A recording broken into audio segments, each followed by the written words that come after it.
Welcome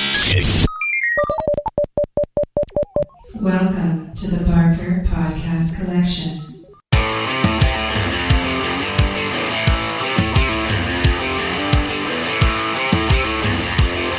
I suck, you suck, I suck at Call of Duty.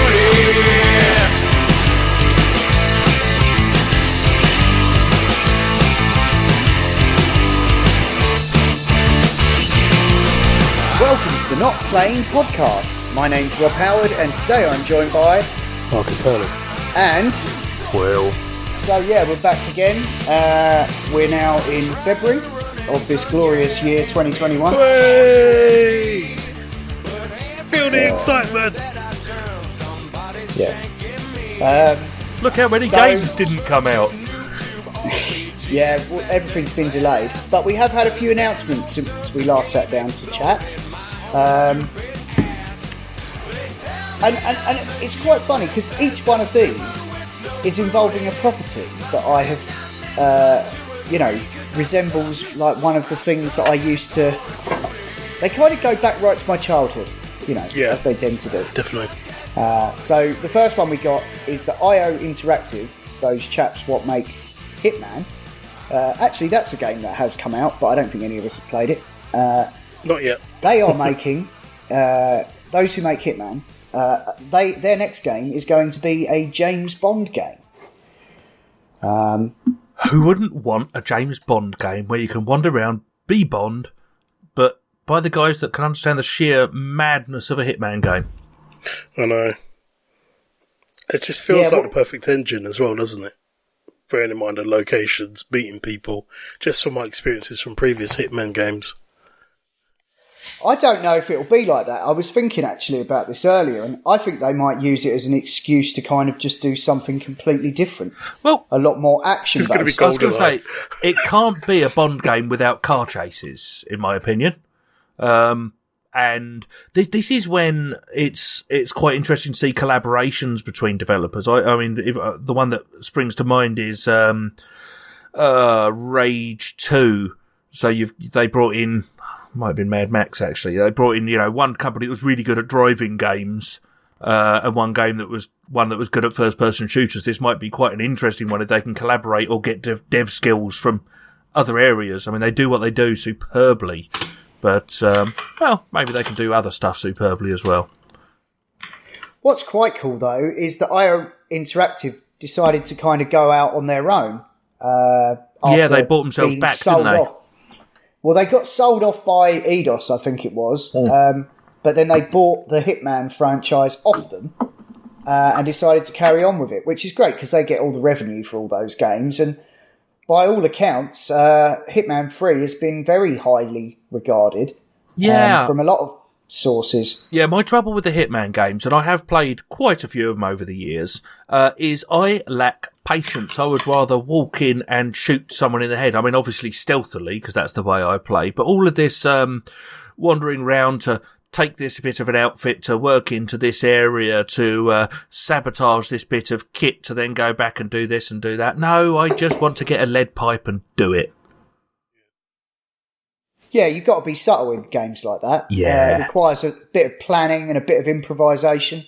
I had a go of like the last one. I played through the first couple of missions of that when they brought it out episodically.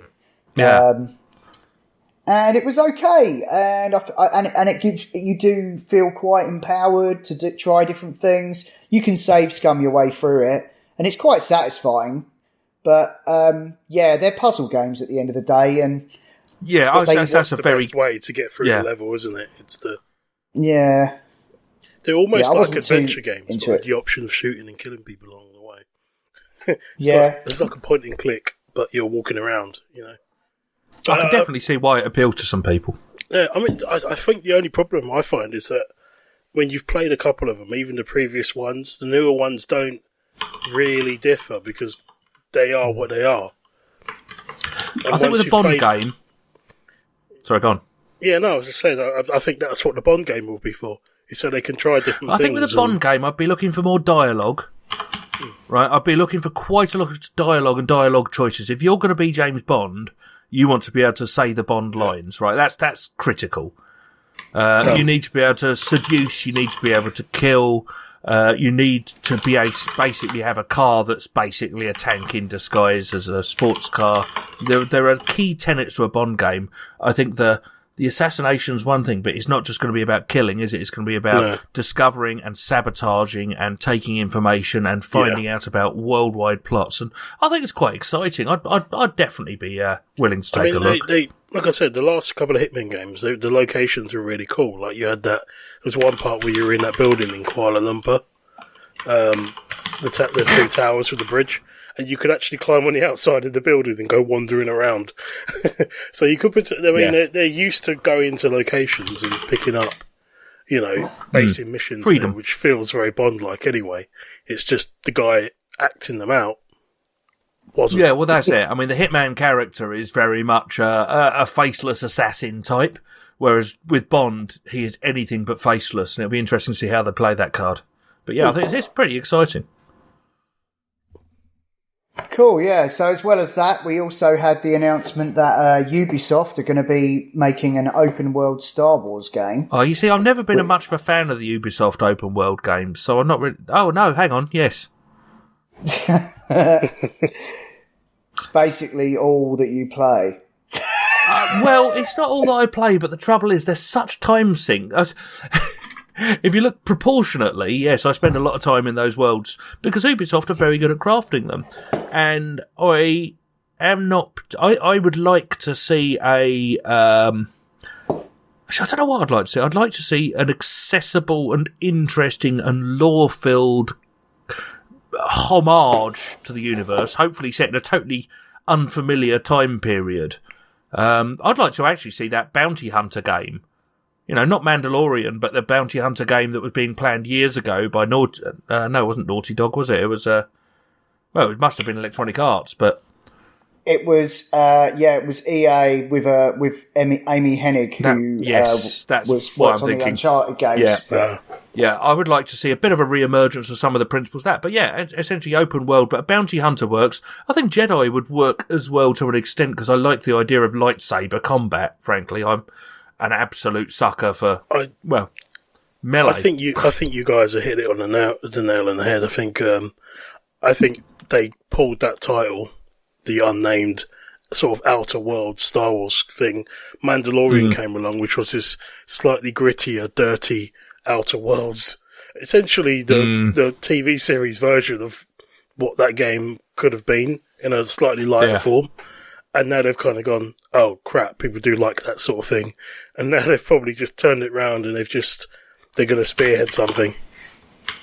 The thing is, right, so to an extent, it's going to be one of two things in my head. It's going to be a reskinned Far Cry, the first-person shooter approach, bounty hunting style, or a reskinned Assassin's Creed, but instead of stuff, it's lightsabers. Yeah. I reckon if it goes third person, it's sabers, first person, it's Far Cry. Well, they've already got, what's his name's asset in the latest Far Cry, so they could put Moff Gideon in there.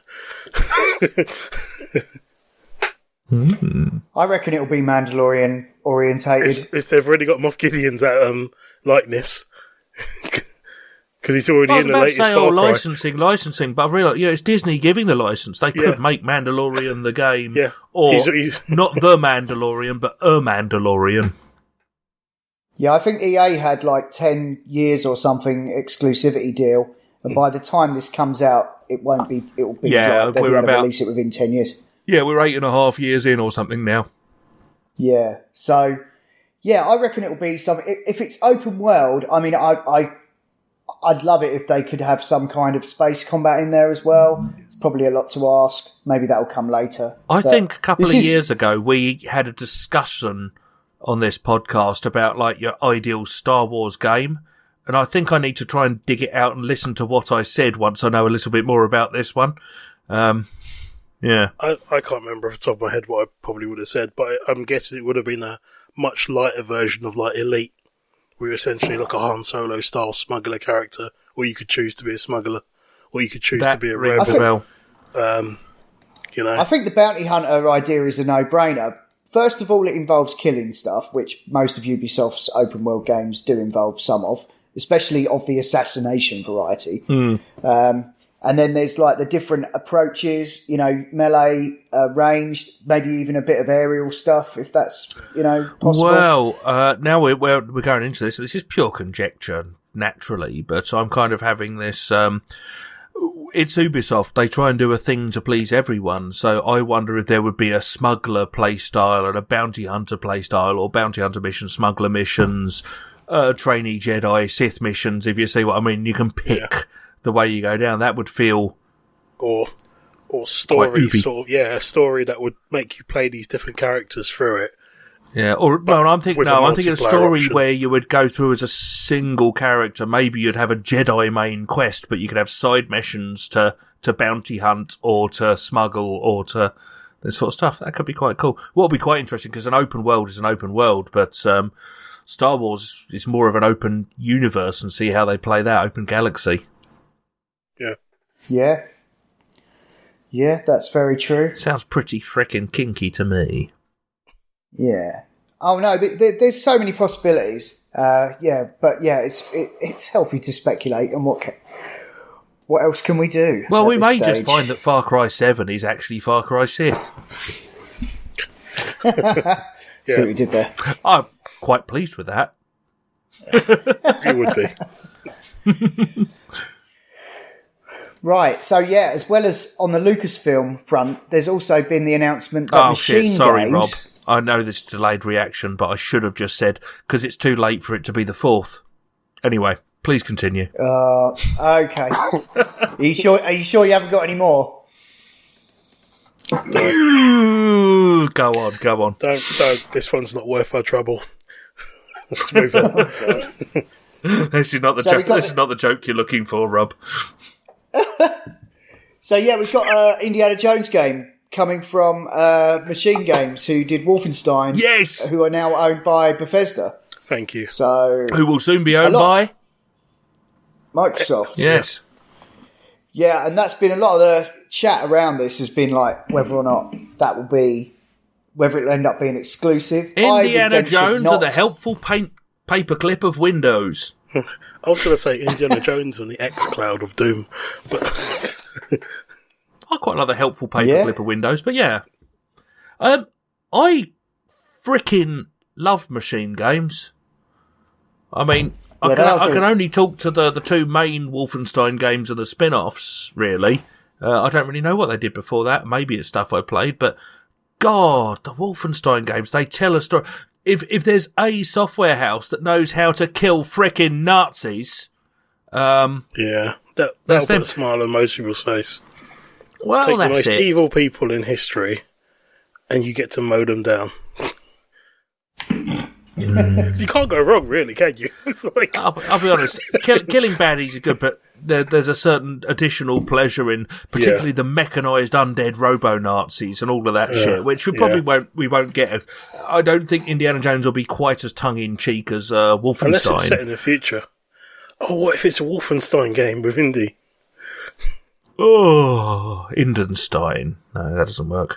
Anyway. But, so I'm a big fan of Machine Games. They do good gunplay. They do good storytelling. Particularly Wolfenstein 2 was a masterclass in that. And I think there's a genuinely exciting thing there. My trouble is, so Tomb Raider and Uncharted. So Tomb Raider was clearly Indiana Jones, but with a hot woman. And the original games were very much puzzlers about raiding tombs and identifying stuff. Uncharted came along, which was very much Tomb Raider, but with a lot more killing and quips. And then the Tomb Raider reboot came along with even more killing, about the same amount of killing, but not nearly enough quips. But what I want to see is less killing and more whips. And puzzles. I want to be doing the globe-trot. Sorry, I'm just talking shit now, but I want to see this. I want to see the globe-trotting puzzle-solving indie. I want the occasional fight against.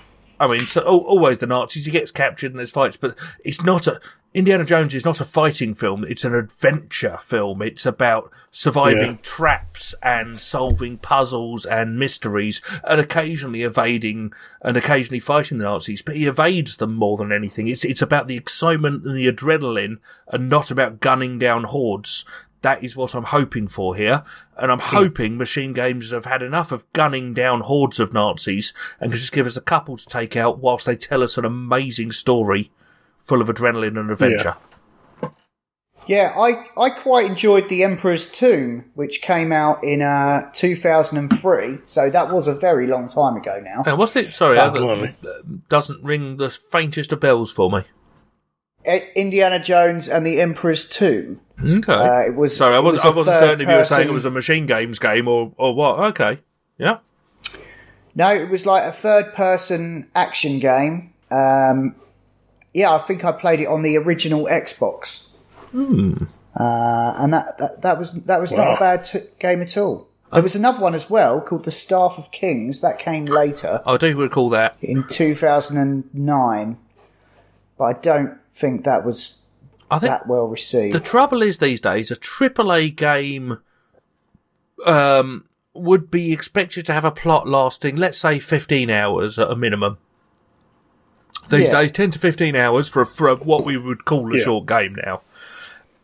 Of that, a good way to make it last ages is to put hordes and hordes of people to shoot in the shooting gallery elements of the game and a handful of puzzles. Because it's much easier to have a load of enemies come in to shoot than it is to design enough fiendish puzzles and fascinating stories and gameplay to fill that void.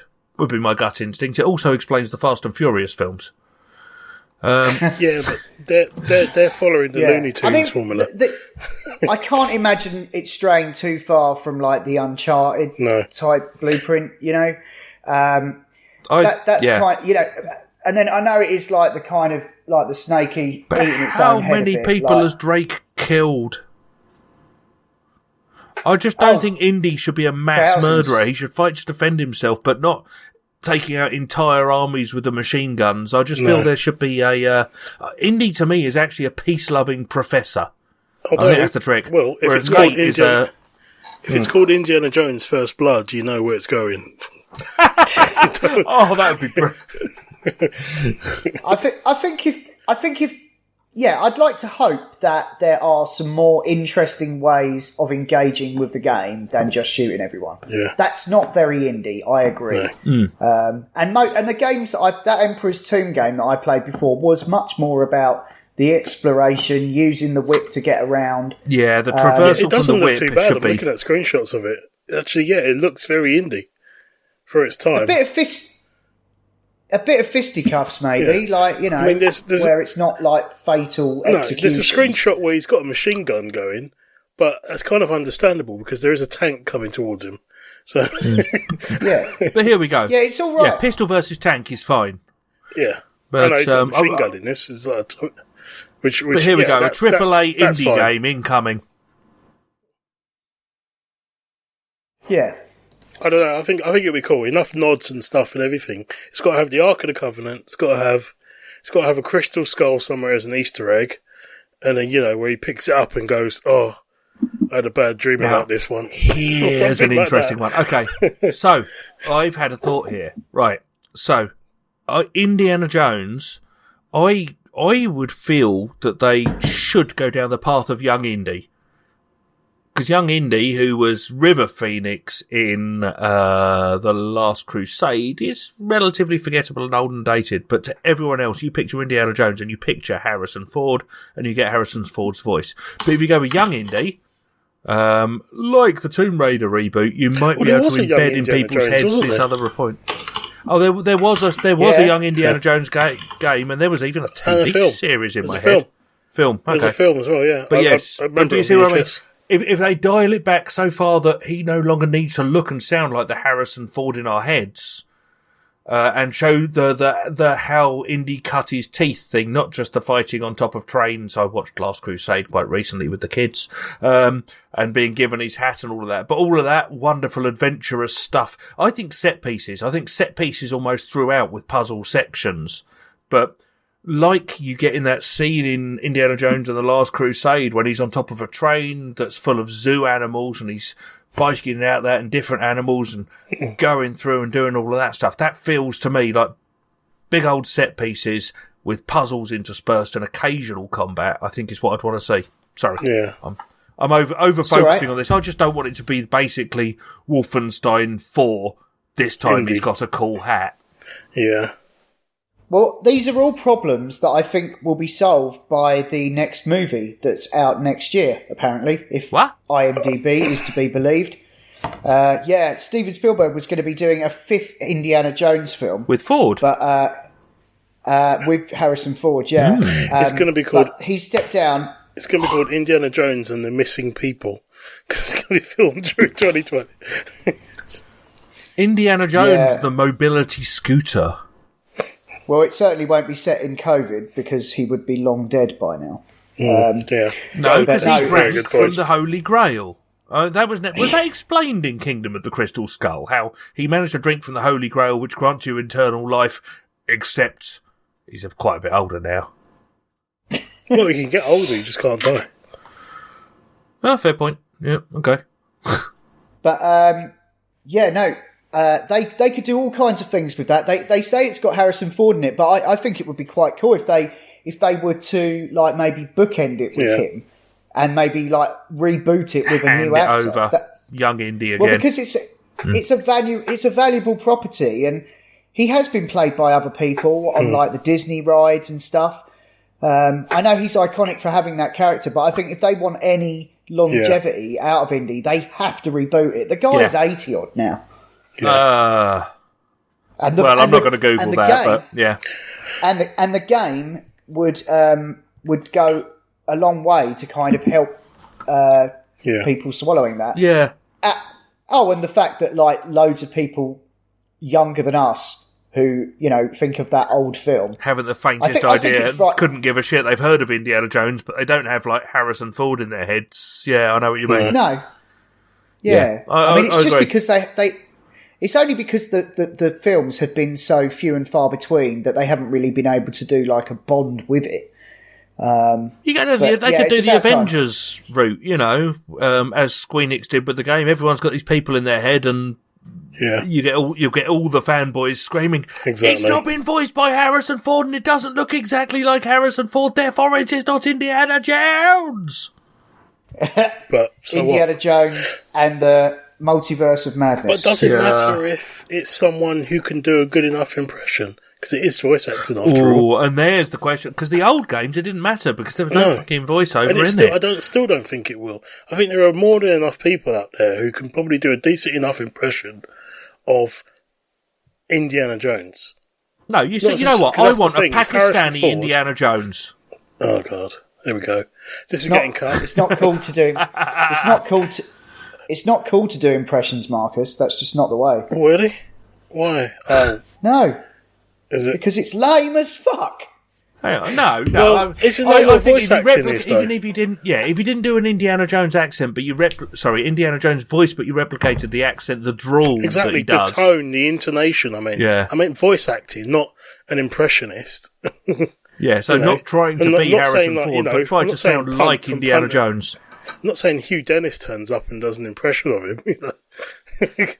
But I mean, like, just... It's just you hear on interviews with actors over and over and over again that they're always trying not to do an impression because they don't want to be compared. Well, if you're being I don't Indiana think they would Jones, ever go there. you have to be Indiana Jones. Otherwise, don't turn up to the Indiana Jones gig. Yeah, I must admit it's going to be really hard to play Indiana Jones and not be compared to Ford, but I see your point. But no, conjecture. We had the same thing with Han Solo a couple of years ago. Like he had the slight mannerisms, but he wasn't like literally trying to ape him. If they really wanted to get like an absolute clone of Harrison Ford, there's this guy that played a young version of him in another film years ago that was at the absolute spit. It was freaky as fuck, but I can't remember what the film was now. Brilliant. Right. But anyway, let's go while we've Will's beaten that round the head. incapacitated. Next. You were excited about something called Guilty Gear. Oh, Marcus. I was. Basically, what you guys said about things harking back to your childhood. As I've mentioned many times on the podcast, I have a beat-em-up background. You guys don't really. Dabble in Street Fighter and occasional bits and pieces back in the day. But for me, it was kind of like, it literally was a rite of passage. So it's like a massive, massive part of my childhood. Probably the equivalent of, you know how you talk about Warcraft, Rob? It's probably about as big as that, I would say. But yeah, this I'm series aware of it as a thing. Yeah, this series has been going since the original PlayStation. And it's just insane. They've just been upping the level on it. And I missed out on the whole PS3, PS4 version of XR, the previous one version, where they've basically been championing their whole 3D animated characters, but it looks hand-drawn. And the previous game, I didn't think it could look any better. They literally just polished this thing to fucking, lens flare levels of insanity. And it's just, I know it's just a beat 'em up, but it looks so much fun. But I just couldn't get into it because I just didn't have the time at the time. But this version now is a brand new one. They've overhauled the engine and everything. And it's literally like from the ground up, a brand new game. And everyone's jumping in on the ground level. People that have been playing this game for decades, literally decades, this series, I should say, this franchise, they're all going to be coming in from the ground level. There's some returning characters from the previous version, Exard Sign or Exard Rev 2. Sorry, this is a beat 'em up. This is a beat 'em up game. This is I would definitely say it's a fringe one. It's been in the Trocadero and stuff like that in its when day. we say beat 'em up, we're talking generally a 1v1 we're talking Street Fighter-esque, 2D yeah? side-on. Some would derogatively say an anime fighter, but it's the style is anime, right? It is, but the technicality was way up there with Virtua Fighter, which was one of the most technical I loved fighting Virtua games. Fighter. You literally talk about frame terrible data at it. for moves and stuff like that.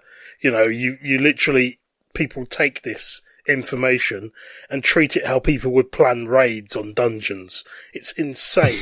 I try and stay out of that level, but I try not to play these like a Japanese, basically.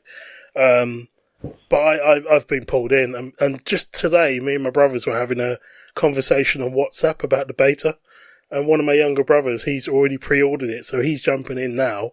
My younger brother than me, he's going in because he's got an extra code, and I've got to wait till Friday. But we're all geared up for this, so now the Hurley beat 'em up battles are back on. Geared up, a decade later, geared up. we're all back, and it just feels like this time warp has happened, and we've all gotten so much older, but now we're back again, looking to beat each other up. Oh, dude, if all the brothers get it, and you can take time to beat each other up, even remotely. We're all in different locations, it's all online as well. And that's what brothers do, right? And they've because I've been looking up there's a lot of gaming technology that's been going on, and the reason why a lot of games haven't been doing so well, like Street Fighter 5 and stuff, is because the netcode, which basically when you're playing online against people, and we were talking in the previous podcast about getting you back into the action again quickly, and they call that rollback netcode, which deals with the way that your inputs are delayed and everything, so it doesn't feel like you're playing in, a potato. You're not playing through treacle. Great description. Yeah, exactly. Yes. So it's all to do with the way that your inputs and everything are regulated, so you could play someone on the other side of the world and the delay would not be that big. So you would be able to play without characters teleporting around the screen and all that sort of horrendous things I've experienced in the past. And also it's to do with just the general quality of life experience on it. And it's something that's been created by a couple of companies, and it was the people that were in charge of the Killer Instinct reboot on the Xbox. I think it's Iron Galaxy. The game with all the boobs. But it's just they've created this technology, and they've been spending the last sort of 10 years convincing companies, look, you need to use this because you're losing player base. Basically, it doesn't matter if someone spends $40 on your game and then they play it for like a week and then they go online and they can't play it because they can't block half of the stuff because they can't see it, because a character does a jab and they've just teleported the next minute you're dead. It's that kind of nonsense that you've had to deal with. And companies like Capcom, which you'd think their bread and butter being a lot of these beat 'em up games, you'd think they'd be up for it. But there's been this weird sub-conspiracy to try and defunk it because they don't want their games to look inferior, even though they perform that way. So Arc System Works, which is the company that make the Guilty Gear series, they've actually put on board on this. They've taken I can this tell how technology on excited board. you are, dude. I am. I've been following this. I don't understand most of what you just said, but I can tell how excited you are. This is the weird thing about it. I mean, you guys get very geeky about sort of Larian stuff and Baldur's Gate, and I get just as much passionate about this because it's literally, as Rob would say, my jam. It's your bag, baby. But the problem is, my reactions have never been good enough to kind of get back into it. But no, because that's why I was a different one of the kind reasons. of game. Yeah. Yeah. It's a different kind of game I used to play the one-on-one 2D beat 'em up, Soul 3D. Does Soul Calibur count as 2 or 3D? I never quite Soul worked it out. Calibur's, it's the 2.5. You can roam around the characters. Yeah, I you got got 8-way run and stuff like that. But I loved it. Soul Blade on the PS1 was probably my ultimate level. The platinums didn't exist, but I would have platinumed that. I unlocked everything. I did pick up Soul Calibur 6, the latest one to come out when it was on offer, because I thought I would have a go because it's been a while. But yeah, no, I'm definitely up for this. It's all about learning characters from the ground up, because I don't have any experience with the previous iteration. But me and one of my brothers, we've been playing this game since the PlayStation 2. Like, tough day at college or uni, come home, put on Guilty Gear X2, and then it'll be like 3 hours of just carnage. I had a look at the trailer and the it's bonkers, isn't it? It's absolutely it's insane. I mean, I see what you mean about the animation. The anime element to it is super cool. It's full blown manga stuff. It's kind of crazy that it's like how you would launch in most games like that, where you launch someone up into the air and you do a couple of hits of an air combo sort of thing. But they've taken this into almost like an art form. So you smack them into the air and the camera pans around the character. And normally that would be like a little cutscene, but it's all in game. It doesn't I just wonder how distracting that's going to be for you when you're playing it. Who can say? It's perfect. It works really well. Apparently, I've seen it in action, and it's because you can't do anything as the opponent when that's happened to you. It's like being launched. So then for a moment, and they pursue after you kind of thing into the air. So it's taken a moment where there is dead time anyway, but rather than just having your character go from ground to 30 feet into the air in a side view, they thought, we'll shoehorn some animations in. It's basically almost like a PlayStation game from the 90s where you lived for the cutscenes. Only you're playing the cutscenes.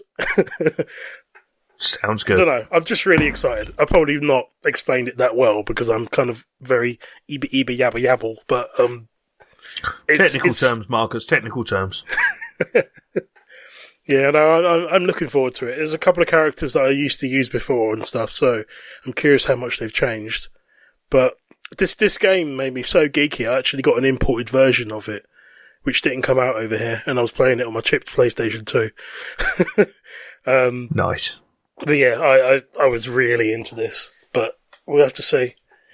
By next podcast, I'm crying. I'm not playing it no more. It's rubbish. It's gone wrong. Everyone beats When's me. it out? When's it out? The beta's out Friday. I don't think it's out until March. So it's kind of like an earlier beta kind of thing going on. So actually, there's a pre-order beta starting today, and then you've got a code beta starting tomorrow, and then you've got the open beta from the PSN store on Friday. But I'm actually looking to make this my game. Surprised you didn't know about this before, if it's that...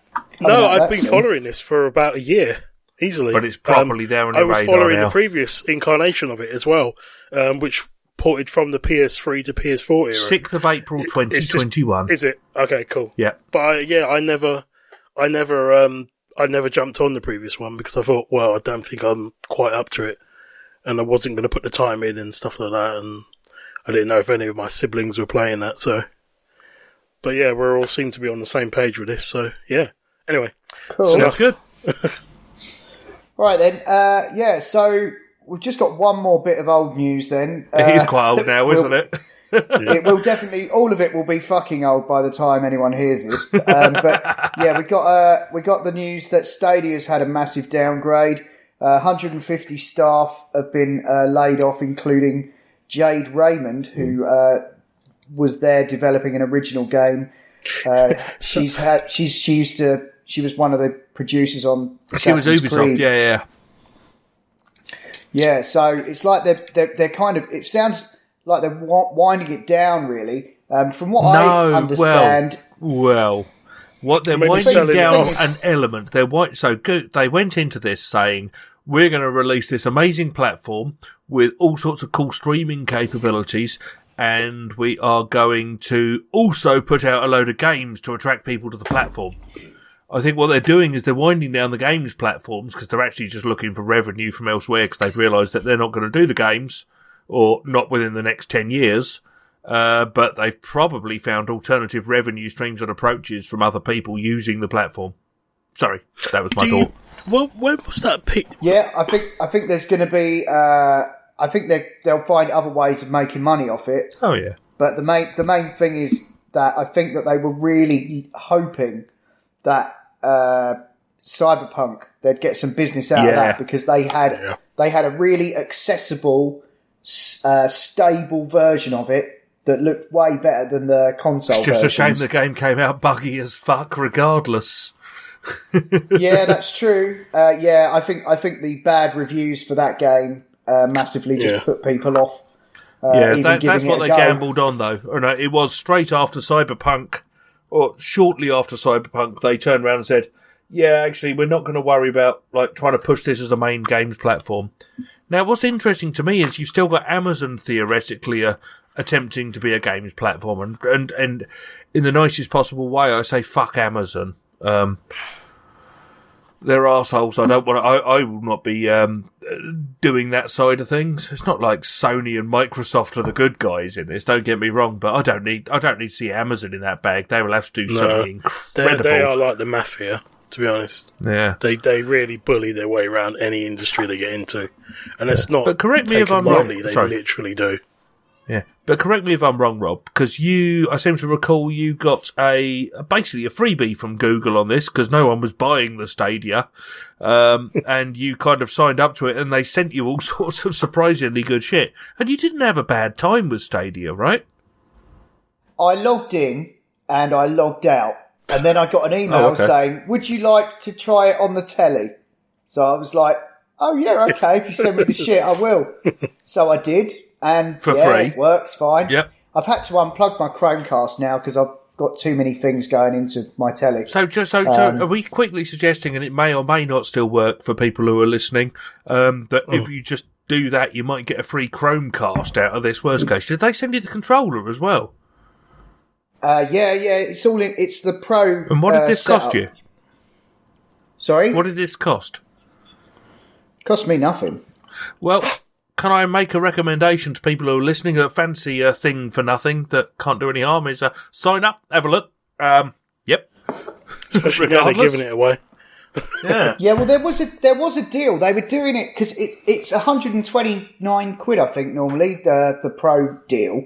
Yeah. But they were giving that away for free to anyone who pre-ordered Cyberpunk. Yeah. I think that was their deal. That's like a Oh, 40 is that- quid oh, game, okay. and That that was But you, they was it? obviously must have had a few more left or allocated to that deal, and I managed to snag one. Or What with people having just aren't failed to buying it. market the fucker at all. Yeah, well, I believe. I mean, I'm of the strong belief that if you want to try and get something like this going, you've got to just do a subscription. Yeah. Or Get everyone on board or and- offer something unique. And I know they were offering something unique in that you could buy the game on their platform, you didn't have to buy the console. But to me, I'm totally untrusting of my internet connection's down, I can't game on a game that shouldn't need an internet connection. That's me, certainly. But Yeah. I think Oh, it's going well. to be a different thing in a few years' time. But yeah, it's quite interesting that Google have essentially dropped their games development studios. It'll be quite interesting to see if existing platforms, whoever they are, have already shook hands with people at Google. It won't be Microsoft, obviously. But to release a stable, ready-to-go streaming platform, that could be something different. I think the article said they were going to focus on the assets from the capabilities they have. But yeah, it sounds like they're not going to be a giant on the gaming side, which is fine with me.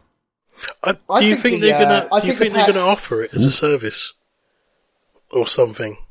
And that's why they're minimalising it. I think someone big is going to use it as a service. Is my gut instinct? Yes. Amazon. They'll sell it. Not Amazon. No, they're too big a competitor. But if you would, it might be the Nintendo in their Direct that's about to come out. And this is almost certainly going to be wrong. May suddenly announce that they've sorted out all of their streaming or woes because they're doing this. So who knows? There could be someone coming out. There could be someone coming out of nowhere. Google have the most processing power. Yeah. Maybe after Microsoft, I don't know, but there could be something interesting. Nintendo don't, much as I kind of like Nintendo, they don't play well with others. They're very much, this is the Nintendo way, and we're in our terrible idea. They just they do their thing, and they're that. But I don't know. I can kind of see. Could you see Xbox? No, they've got their own shit. I know, but does that go through a TV? Yeah, Microsoft have the Azure data platform and services, which I think Sony use. Microsoft will not want to sign up to use Google's kit. Because they don't think it was a sign up. I was thinking more of a Google are panicking and Microsoft just turn up and say, "Hey, no, we'll take that off I can't see where it's going. All I can see is Google have abandoned their development, but have said that there's a huge value in the other assets and elements, and that's what they're focusing on. Is the Atari Jaguar coming back? Hey, God, that's a deep cut. That's a deep cut. Yeah, I don't know. My final thought on this is that I feel like if it weren't for the pandemic, the Stadia might have been a different story. I think the next gen of consoles may not have gone so well had we not been in a pandemic. Yeah, everyone had all that spare cash to spend. Also, the mobile thing isn't part of the equation at all because people aren't going anywhere. And I think that was another attractive thing about the Stadia. I bought the phone I bought because of Stadia, believe it or not. And also it was quite a good deal. But there was a number of factors there that I wonder how things might have gone otherwise. Yes. Because I really think they were ready to pounce on that. I was very interested in like the proposition compared to a console, but I think at the end of the day, I tried Stadia and it looked okay and it worked. It was responsive, but I just think visually it just didn't quite do the job. It wasn't quite like. I think it's the uptake at the end of the day, whether it's COVID related. I mean, the portable stuff. At the end of the day, Google have so much money, like Microsoft. Microsoft can afford to do all the things they're doing on Xbox and make a bit of a loss on it or not make much money. They can afford to. Google could afford to do the same, but they've, for some reason, said, well, I think they've realistically realised that they're not going to manage to make their own exclusive games or buy exclusivity when Microsoft are following the model they're doing and actually have a good chance. Be my gut instinct.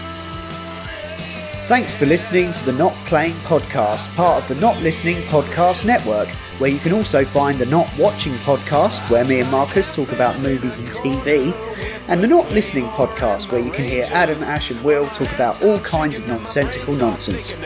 You can email us at notplayingpodcast@gmail.com, or you can tweet out or follow us on Twitter at notplayingpod.